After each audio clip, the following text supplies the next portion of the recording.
Welcome back to Morning Express. Now let's have our guests join us virtually. Dr. Aliyu Ilias, a regular on the program and also a financial analyst, a public affairs analyst as well. Very good morning to you, Doctor. Thank you so much for availing yourself for this conversation today.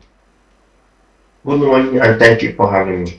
All right, let's head straight into the discussion of the day. President Bola Tinubu, we saw yesterday he met with members of the defunct CPC bloc, led by Katsina State Governor, Malam Omar Dik Orada, who you know, led the delegation, and they also promised the president of their support, of the CPC's support ahead of the 2027 general elections. Now, this is on one hand.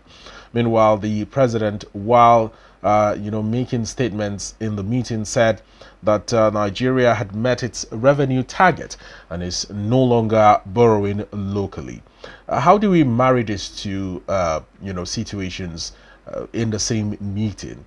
What do you make of the CPC's visit first before we move on to the fact that we have met our revenue target already? Right, thank you so much. First and foremost, I don't think there's need for CPC visit if there is no any separate. Since we have not seen that we see the other party, is it AC or ACN coming to greet Bola Tinubu, and I'm not seen ANPP coming as well to greet Bola Tinubu. So if you see them coming, that simply means that anyway, they went and said they came to appreciate seat burial given to President Muhammadu Buhari. But you know that this argument among them that they have not been well taken care of in terms of appointments from CPC. And I listened to one of them even on TV. I hear where he said people like him should be used as an example. He has not gotten any position. And even before now, we're thinking the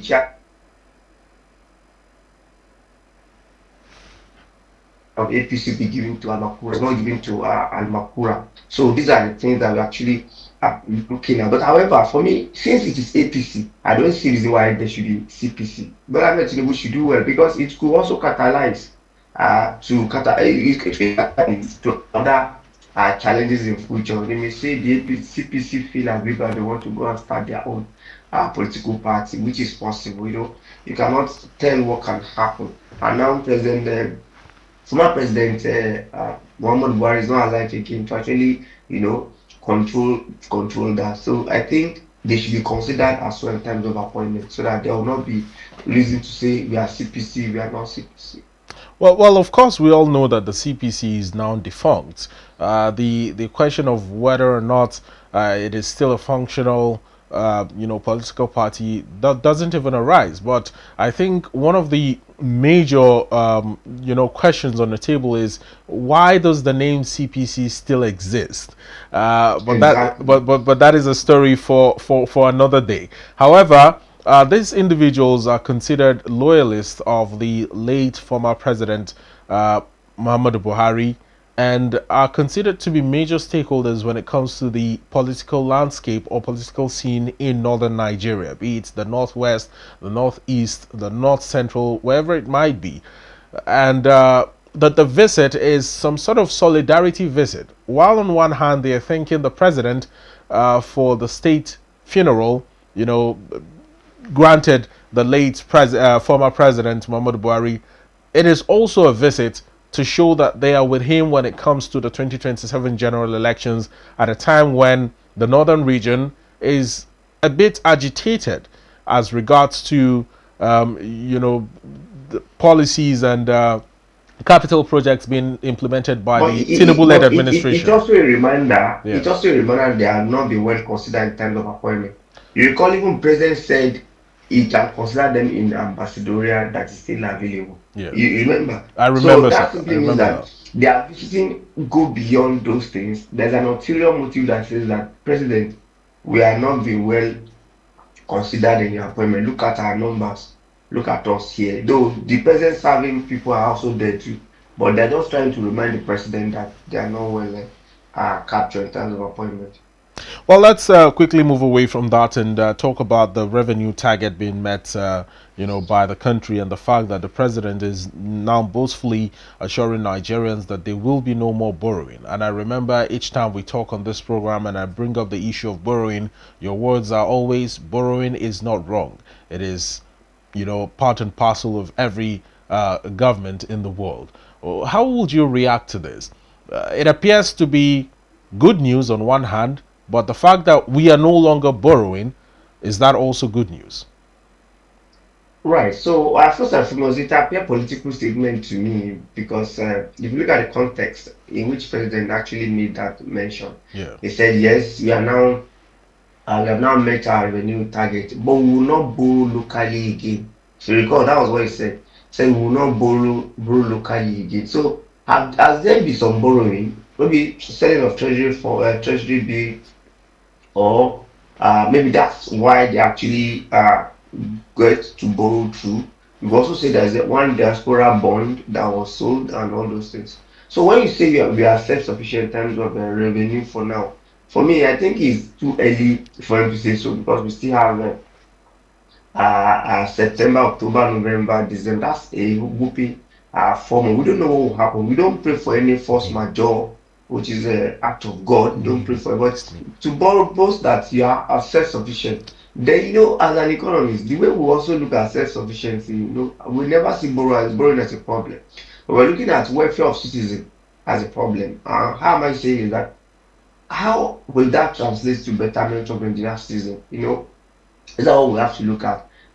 What really I want to hear is that, oh, Nigeria are now purchasing power of Nigeria are now more better, because you recall that those borrowings are also affecting Nigerians, and that's why I always said this government is getting more revenue, why citizens are actually suffering.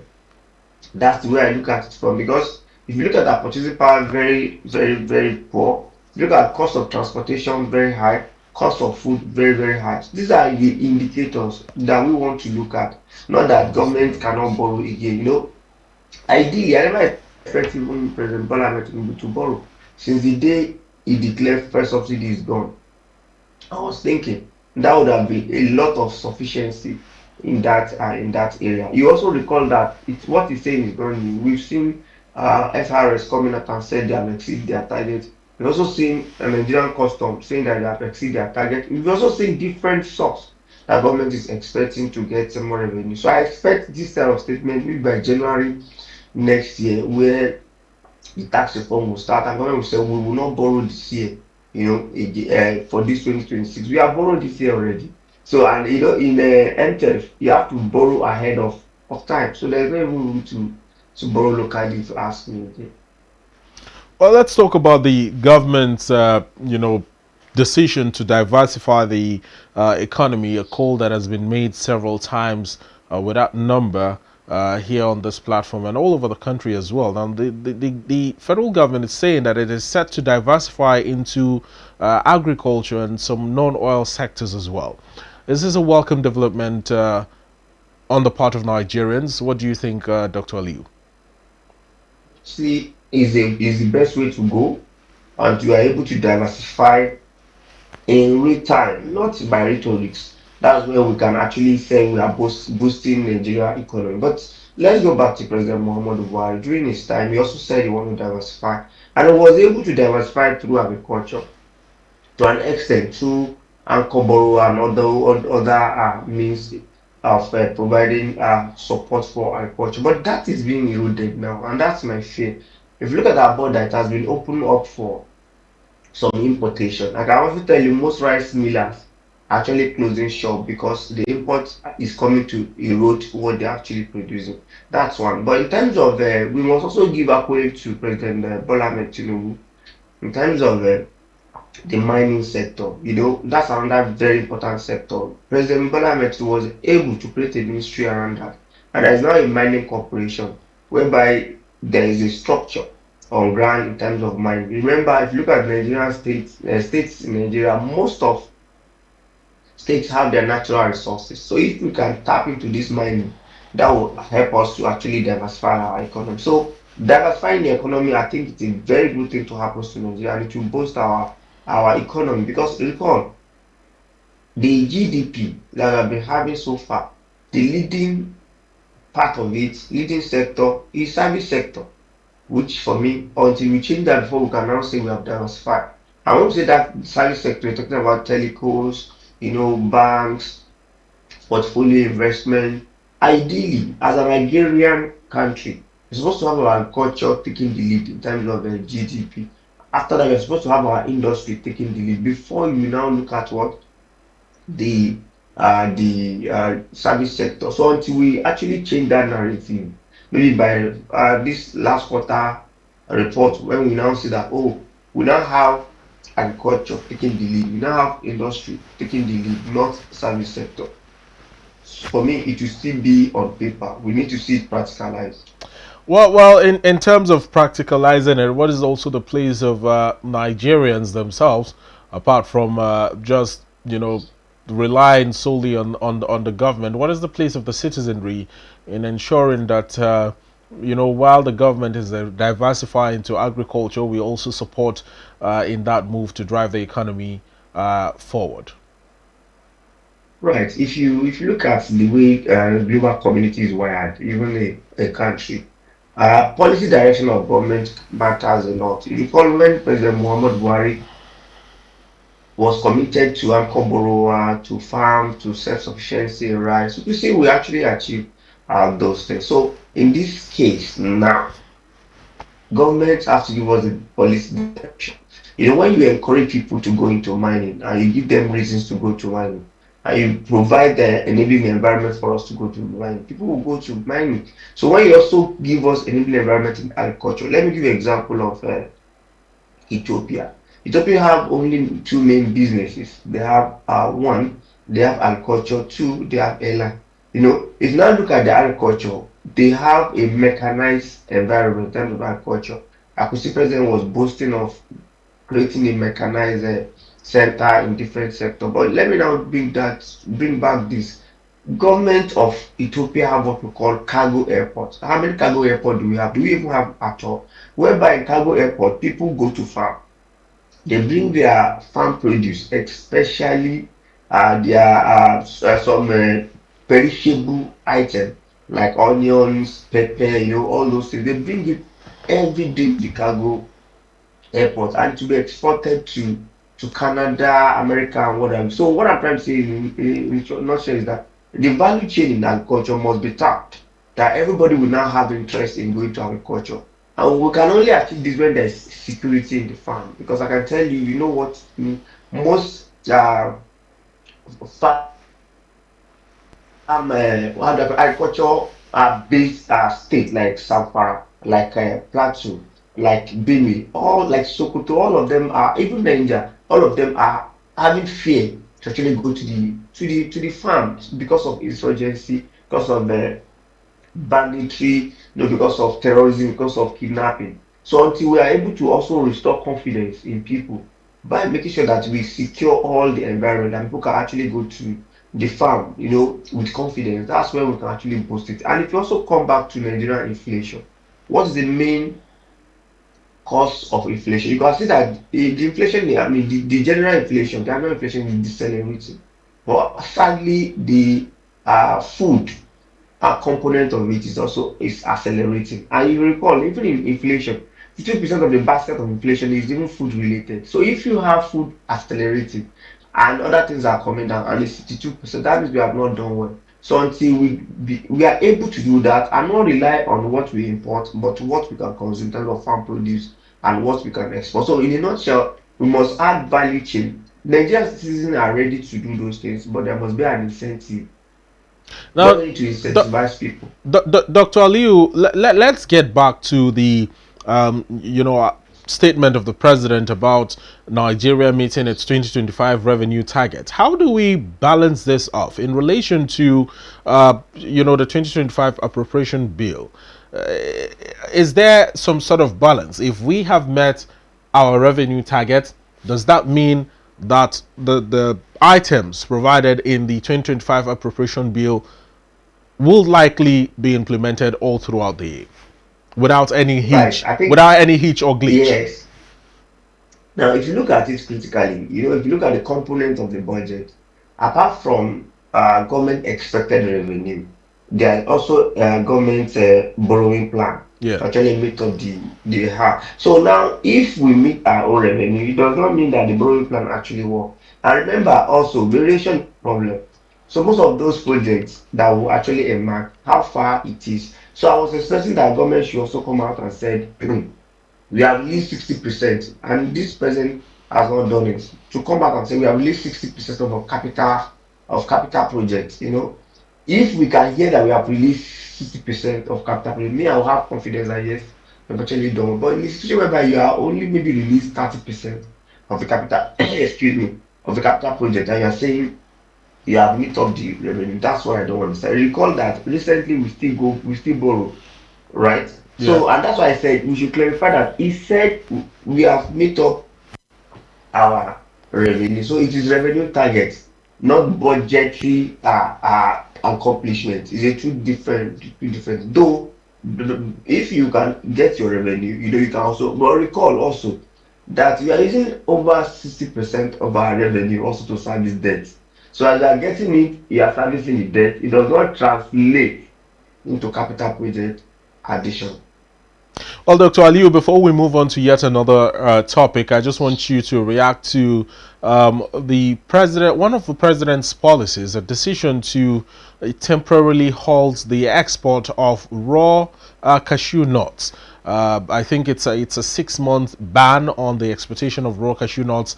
Now, the presidency said that the decision was made in order to encourage local manufacturing, local processing and manufacturing of these products in the country.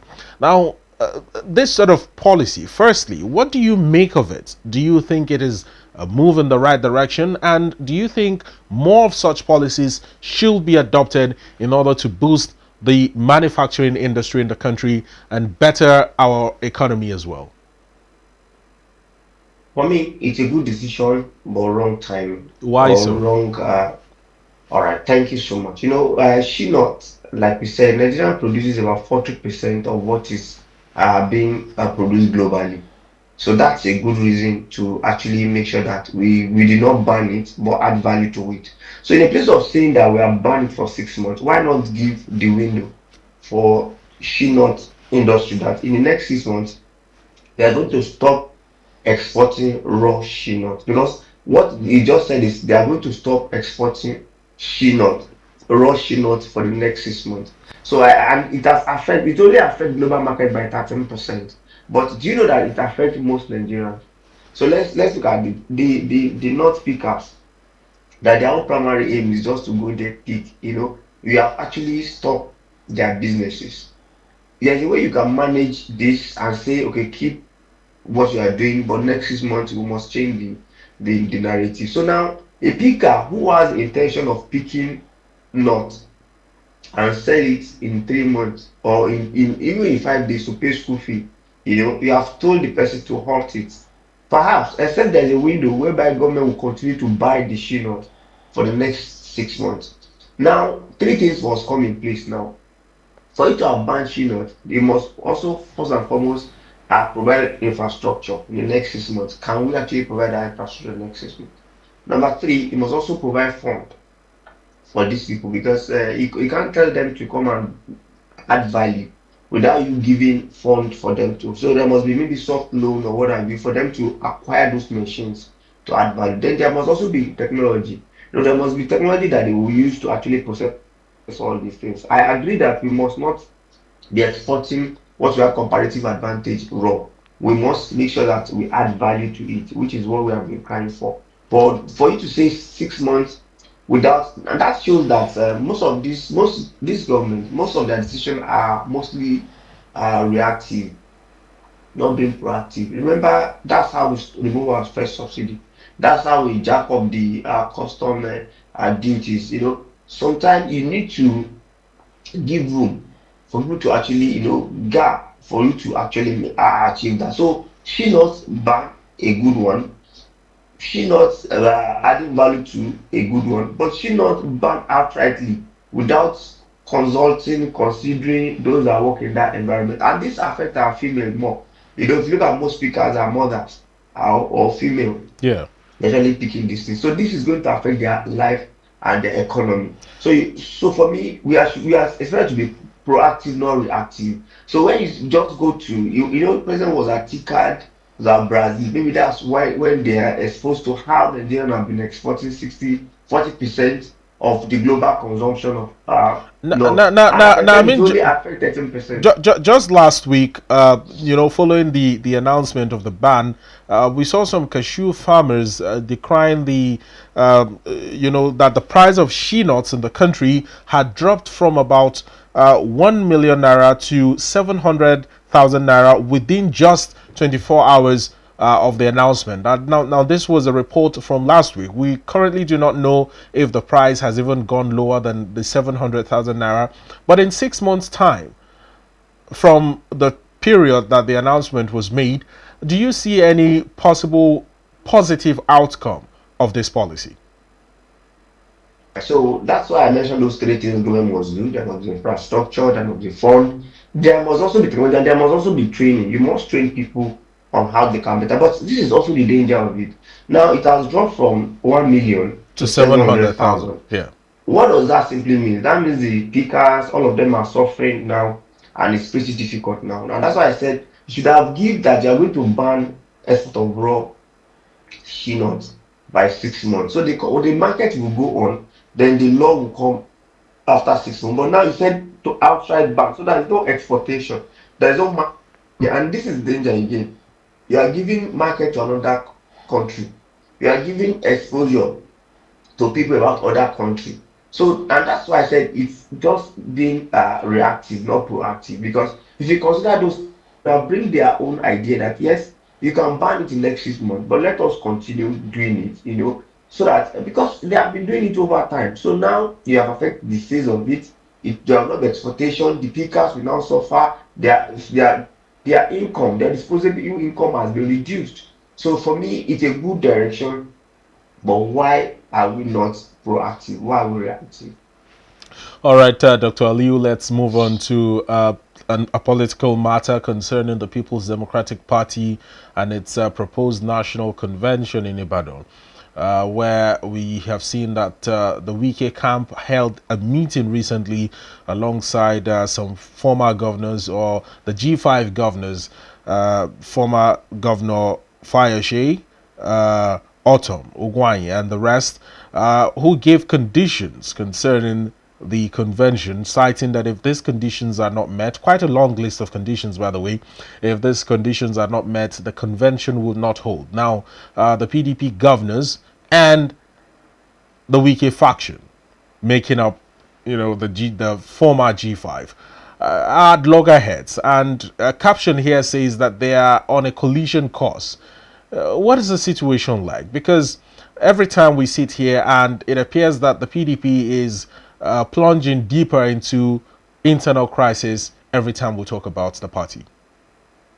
Right. I think I saw you at the fireworks meeting with the Minister of the FCT. It's a good one. Yeah. However, I think, I recall that when Wiki was governor of Rivers, he also hosted this type of meeting, and nothing actually happens. So I think it's a collision. I agree, but party must stood his ground, because if there was a meeting and it was agreed that there will be meeting in Lagos, I think there's nothing bad. And we also see that the person that is hosting this meeting is part of the former G5. So I don't know, or are they G4 now?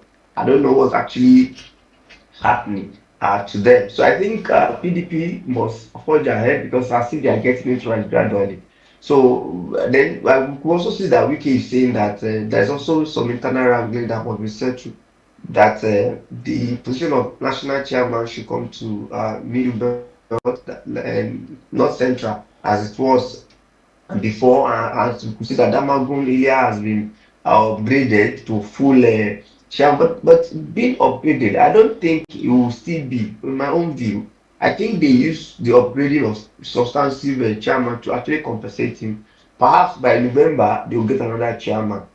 That may also come from North Central. I don't know the plan or what have you, but the Wike coalition, I don't see them backing down, and I don't see PDP are backing down. But I expect PDP to be more proactive to make sure that they deal with Wike as it's supposed to be. Because Wike seemed to be, if you look at the last election in his state, APC seemed to have upper hand, though he was claiming that in his own local government it was PDP that won. But we could also agree, we could see that he's actually working with APC while still claiming membership of PDP. So it led to PDP to give him way, to give him his right position. Let me use that language. Let them place him the right position. Maybe if that's what they're actually fighting, that would have been much more better. But history will have it that he has actually contributed to the party. But at this point in time, the party has to decide.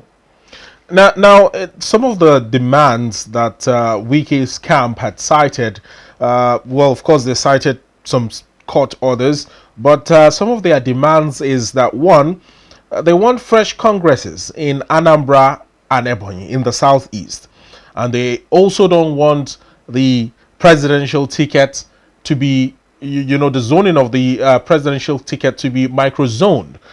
Now, this is amongst other demands that they are making. Meanwhile, the PDP governors are saying no. There's no way that the convention will be taken to the southeast. This time around, it should be done in Ibadan. And on Monday, when the FCT minister was speaking concerning the matter, he specifically said that he doesn't have any problem with, the governor of Oyo State. And that's not the reason why he doesn't want the convention to hold in Ibadan, but rather there are certain rules and there are certain court orders that have, mandated that the convention should be held in certain places, over time. The last time the convention was held, he had a say in it, and this time around, he still wants to influence it. That is the anger of the PDP governors. But on the other hand, the Wike faction is also coming out with facts to state that there is no reason why the convention should hold in Ibadan.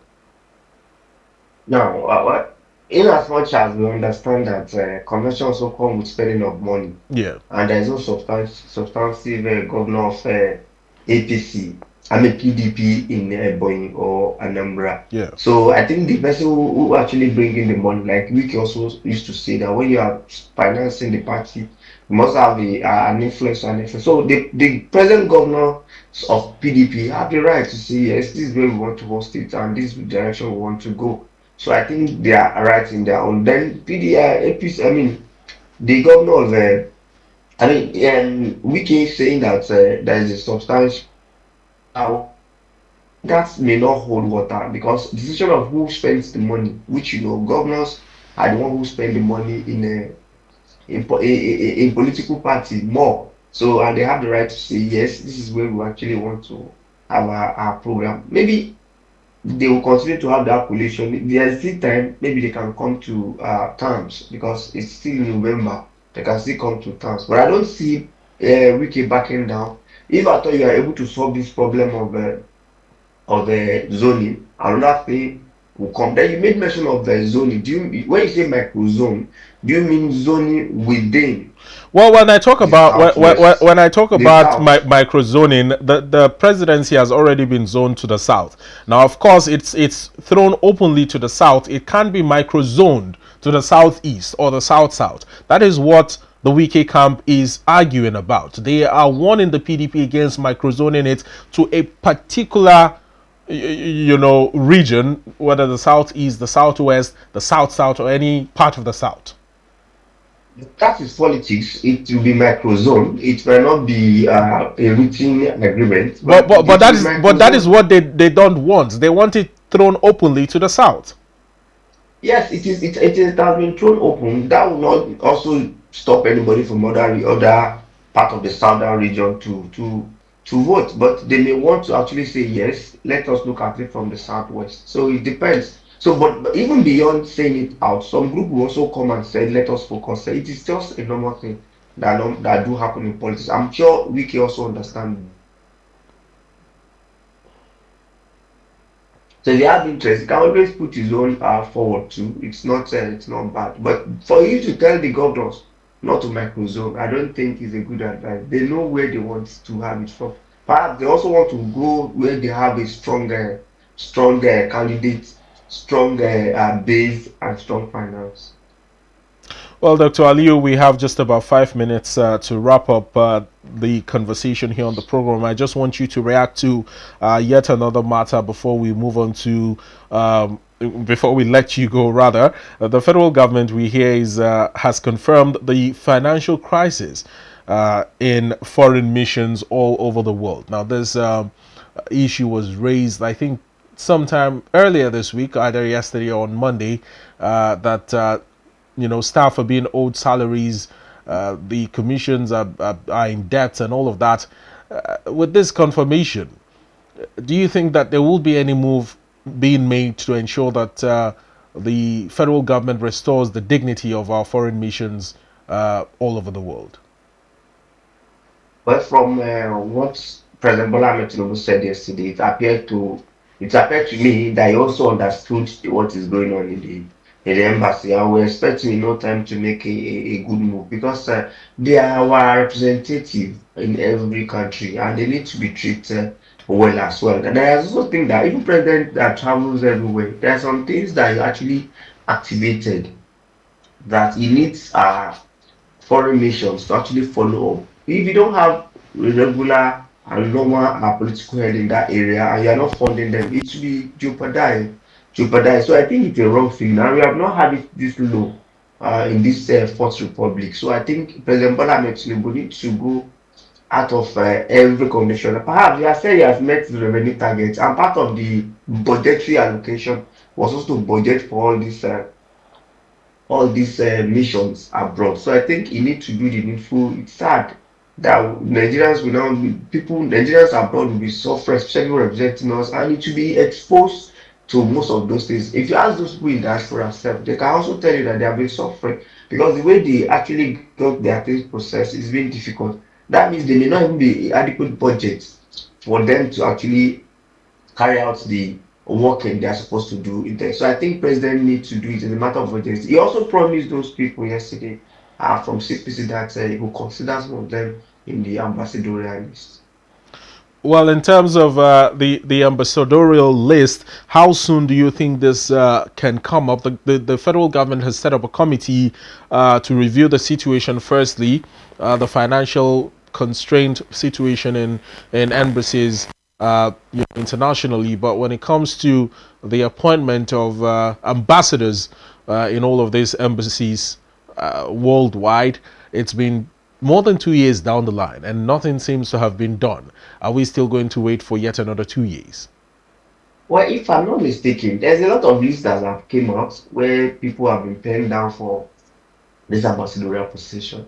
I think it's only a go ahead from Mr. President, since this is their political party affair, it's just for them to approve those. I recall one of my friend, Malam Ibrahim, who is list now, was one of my, in fact, was my class rep then. When the list came out, then first thing we saw his name, we were so happy that he's going to be part of the ambassador, and it's late now. So I think they need to do it. The name has been there just for them to actually forward it to the appropriate quarters to announce. So I don't think it's a big deal for Mr. President.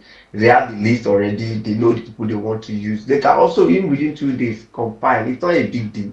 It's not for them to compile and announce those things. The much more important is their budgetary allocation for these people, and I'm sure it has been captured in our budget because Foreign Affairs presented their budget and as part of their budget just for them to approve as a release fund for them.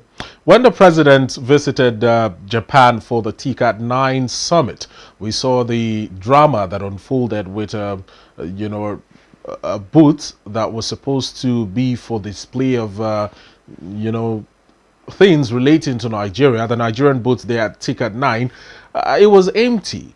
And the video went quite viral. We had conversations. I think I had a conversation with you here on the program over that particular situation. Now, this is just an eye opener to what happens in, foreign embassies, Nigerian embassies, globally. Has this issue been addressed? Do you have any idea if it has been addressed? And if not, is there a possible way to address it and ensure that while we clamor for ambassadors to be sent out there, while we clamor for funds to be released for the better management of these embassies, the individuals themselves who work there are also held to account and are tasked to do their jobs appropriately. Well, I think that's a good signal to the Mr. President because he was there. That was why he was able to solve that situation and they are able to actually film it. Imagine if what is going on in other countries, even Ghana, even Ethiopia, let alone maybe Western world. If anything is going on and the ambassador doesn't have budget release for it, doesn't have anything to follow for it, you cannot display. And that's a signal that we're actually missing out in a lot of things. And we cannot say we are giant of Africa, even though giants are not in GDP anymore, even though we are giant in terms of population.